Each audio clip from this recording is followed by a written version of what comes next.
Hi, everybody. Welcome back to Howie's Hometown Heroes, where we showcase business owners, entrepreneurs, and community members who are doing extraordinary things in their community.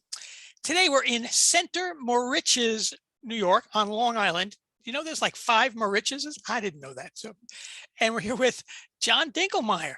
Fun fact, John's a financial advisor like me. So we live in different areas. We do a little bit different things. So let's talk a little bit about how both of us can coexist and be friends in kind of that, I don't want to say cutthroat world of financial advisor, but we can be friends and kind of work together. So it's a lot of fun. So thanks for being here, John. I appreciate it. Sure, happy to be here. Yeah. So let's see let's have a little conversation about not so much what each of us does, but maybe what our story is, where we came from, and how maybe we're a little different, and how we can coexist in a crazy world. So how'd you get started doing financial advising? So almost accidentally, actually, I had gone to school to teach. I did what we were supposed to do growing up. Got good grades in high school. I went on to college, finished my undergraduate, and started graduate school. Thinking that I was going to get a job right out of college, and my plan was to teach freshman and sophomore year college history for at least the beginning of my career, and then go on from there. But the original plan was to be a history professor, and I kind of banged my head against the wall for a couple of years because I had the misfortune or bad luck or whatever you want to call it of finishing my graduate work during the recession, and the SUNY system, which is the New York State colleges, had put a freeze on all the hiring, so there was nothing out there. So there's 25-year-old me with a shiny new master's degree that's going around trying to get a job, and anytime there was a job that was even close to being open, there was literally hundreds of applicants. Oh my gosh. So in the meantime, I had started a couple accounts. I had always had kind of an eye towards my own future as far as retirement. So I'd started a couple accounts of my own. And then one day in the mail, I get a letter from the firm that my accounts were being managed by. And I thought it was just a statement. And I almost threw it out. And I didn't. I opened it up, and it ended up being essentially a job offer. I called up my advisor, and long story short, he had recommended me to the partner that he worked for. He felt like I had the right personality, the right temperament, cool. And that's how it happened. I went in, I had an interview, I got hired right away, and 8 years later, almost 9 years later, here I am. You're still here. Still doing it. Yeah. Wow. And you're still into history? I still love history. Yeah. So I used to teach. I love the ancient world up through basically the High Middle Ages, right before the European Renaissance. Oh, well, that's way back history. Yeah. Very cool. So let me share a little bit about my story.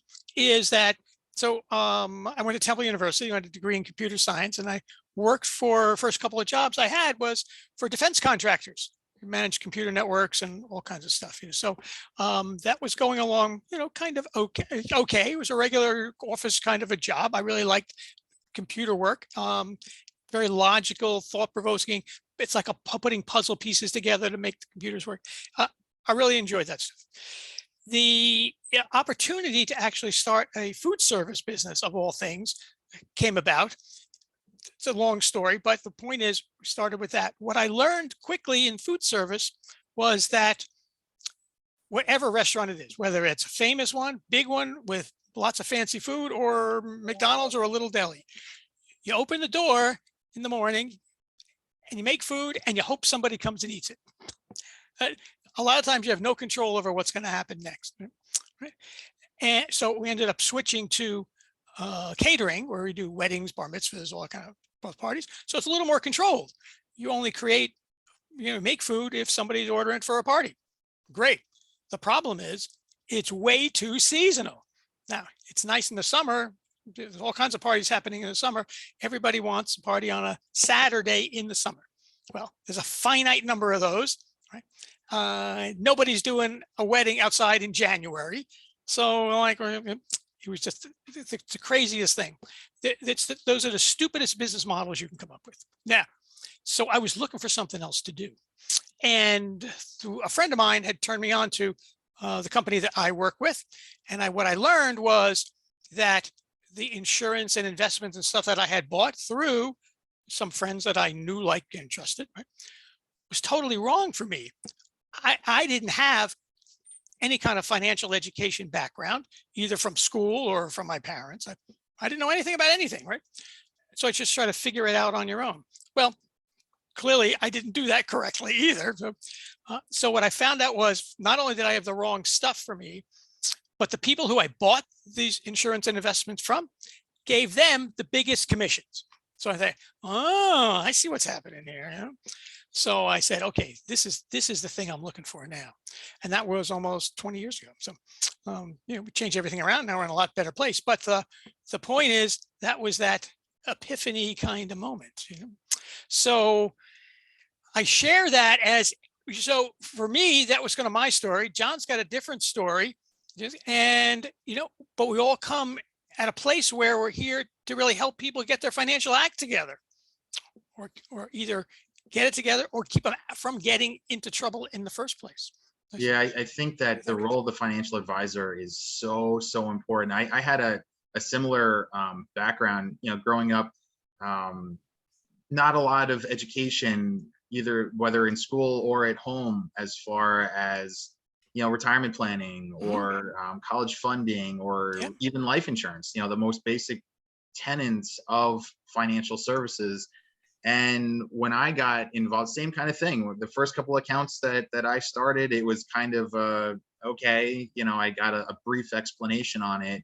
I didn't really know exactly what I was getting myself into. Right. And then like then you get into it later on, and now you're looking at things from the other side of the table, and you're seeing, okay, was the recommendation that was made by my initial advisor based off of what he really thought was in my best interests as a fiduciary? Yep. Or was it because he was contractually obligated to push a specific product? That's right. Or was he going to get a larger commission off of that specific product as opposed to something else altogether? That's right. And I think that it's so important for clients to work with someone like yourself or myself that really do act in the best interest of the client, not looking to see, hey, have we hit a specific quota yet?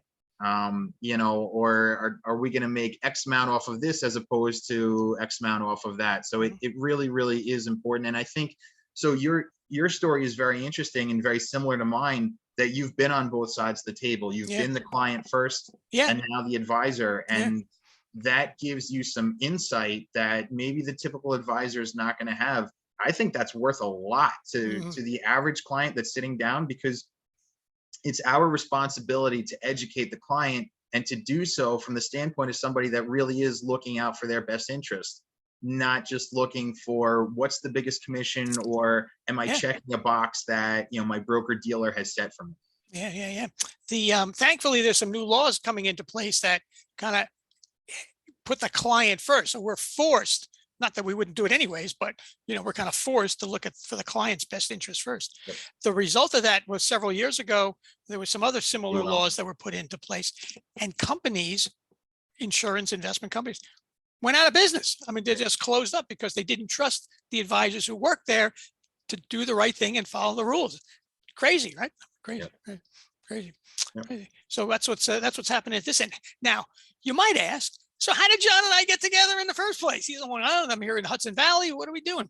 So we're in a group called Connects. Maybe we'll put a link in the comments below about that. Where people from different industries or similar industries, right, can get together, and we can really get to know each other on a more personal level, rather than just what we do business-wise. Right. So, describe a little bit about how Connects works, John. Yeah, so I had run my own networking groups for several years. I'm a firm believer that using what we call centers of influence, or professional alliances is the best way to grow your business. Telemarketing obviously is not the answer. This isn't the 80s where you could just pick up the yellow book and start in the A's or start in the R's or whatever, and just go down and call this person, the next person, and everybody picked up the phone, right? Everybody had a landline. Everyone picked up the phone. There was Yeah. no call screening or anything of that nature. So running a financial practice in the 2000s is much, much, much different than it was in the 80s or the 90s. And Mhm. getting yourself out there, I really do believe that the best way to do that is through networking.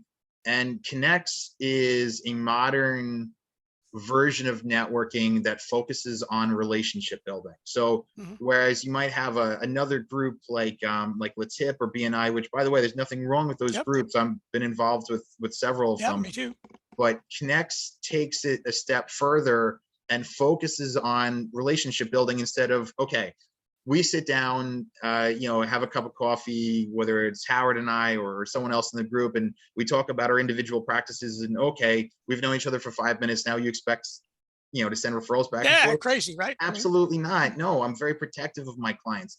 I believe that a referral sent to another professional is not only something I have to be very careful of, but it's also the biggest compliment that I could Yeah. pay another professional. Hey, I trust you to do the right job with one of my own clients. And my clients are not just, people I've gotten through referrals. Sometimes they're friends and family. Sometimes Mm. clients become friends and And family. family. Yeah. So I think that the way Connects works makes a whole lot more sense because we take the time to get to know other people in the group, and then you see if there's some synergy there, whether it's an accountant or an attorney or somebody that owns some kind of a carpentry business or anything at all.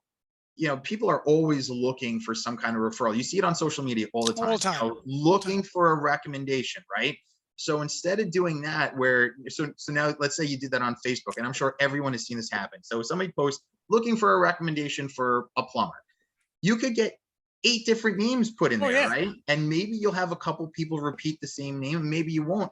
Has that really helped you at all? You still haven't really gotten a good recommendation. Now you have to pick from this list of people. Maybe if you see the same person's name pop up a few times, but doesn't it make more sense to have somebody that you're already working with, like you or I, or Mhm. maybe their attorney or somebody that says, listen, I have somebody for you. This is the guy that I use personally, or whatever Yes. it is.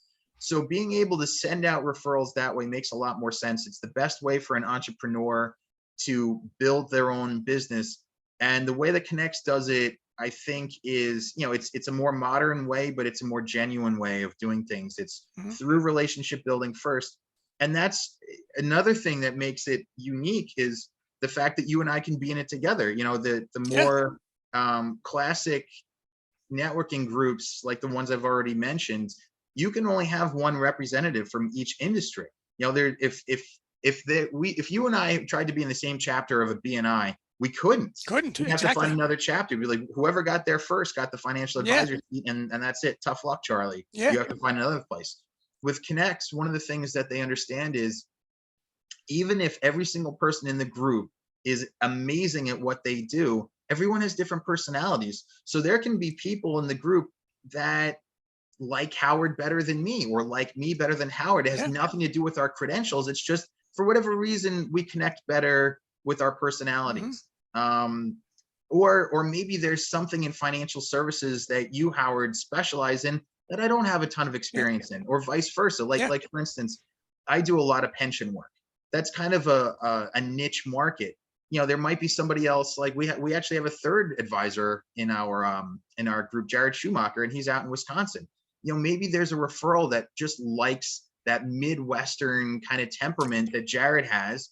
And it has nothing to do with you or I not being right for the That's right. job. It's That's right. just he's a better fit personality wise. That's right. Right. And I tell people all the time that what you and I do for a living is very intimate. We're looking at Yep. people's personal finances, and maybe we're looking at some of their insurance. This is stuff that's really, really, really important to their life, Yes. protecting their family, leaving a legacy.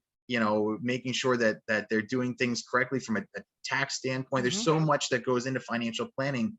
You have to make sure that not only you have somebody that knows what they're doing, but somebody you like talking Talking to, to because exactly. Exactly. because we like as just as well as I do that we develop relationships with our own clients. So if we're in a network, we want to make sure that any referral we're sending to our clients also fits that That personality. personality and everything. Yep. Yep, exactly. Yeah, that's great. And Jared being in the Midwest, not that the Midwest means that much, but he's got a whole different personality and a different story and a background of how he got started too. It's it's all different, and not everybody fits with everybody else. And Yep. yeah, so that's kind of a great thing to do. So this has been awesome.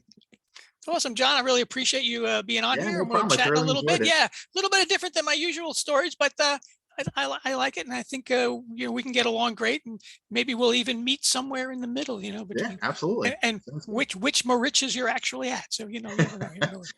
Center Riches. Come out to Yeah, Eastern Long Island. It's beautiful, especially this time of year. We've got the definitely, best beaches definitely, in the world. definitely. I'm up for it no matter what. So so if you know anybody who we can feature on Howie's Hometown Heroes, put a comment in the comments below, and we'll sort of get them on the show. So whether it's, and for John and I, right? So whether it's your organization, your family, or your business, it's money that makes those gears turn around. Make sure you're using your money in the most optimal way it can. So see you next time.